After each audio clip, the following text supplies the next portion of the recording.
Stammler थे। Stammler को इसका प्रवर्तक माना जाता है।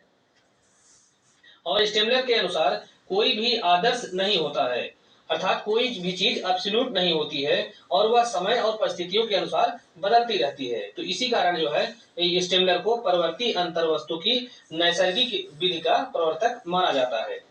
तो इसका ही यही तात्पर्य है कि कोई भी चीज जो है वह सदा ही नहीं रहती, वह समय और परिस्थितियों के अनुसार बदलती रहती है। नेक्स्ट, स्टेमलर ने विधि को दो भागों में विभाजित किया था।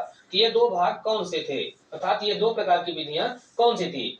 तो इन्होंने जो है दो प्रकार की जो विधियों का विभाजन किया था, तो इसके अनुसार विधि जो है विधि के विचार और विधि की संकल्पना, ये दो प्रकार की विधियां ये होती हैं। तो इसके अनुसार विधि का विचार और विधि की संकल्पना जो है उन्होंने अपनी एक पुस्तक इनकी थी, थ्योरी ऑफ जस्टिस में इन्होंने इसे समाहित किया था।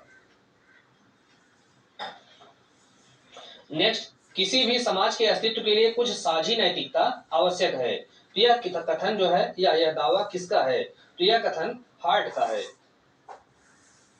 नेक्स्ट, निम्नलिखित विधि शास्त्री को परिवर्तनीय अंतर्वस्तु की नैसर्गिक विधि अर्थात natural law with variable content के सिद्धांत का प्रवर्तक माना जाता है। तो अभी हमने बताया कि स्टेमलर जो है इन्होंने इस सिद्धांत का प्रतिपादन किया था और इसके अनुसार कोई भी जो चीजें हैं वह शाश्वत नहीं है और वह समय और बदलती रहती हैं। नेक्स्ट, न्याय सामाजिक संस्थाओं का प्रथम गुण है। तो यह कथन किसका है, यह जो कथन है यह जॉन रॉल्स का है।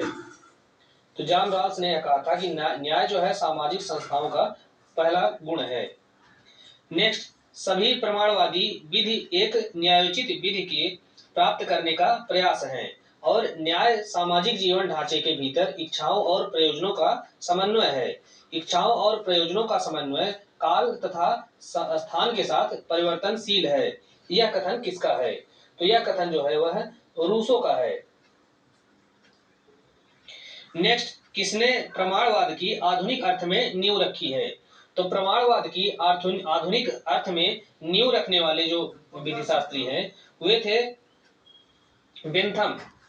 और इस बेंथम के अनुसार विधि और नैतिकता में भिन्नताएं विद्यमान होती हैं और विधि का आधार तर्क, साक्ष्य और परीक्षण होते हैं और इसके विपरीत आदर्श में जो है नैतिकता के नियम होते हैं।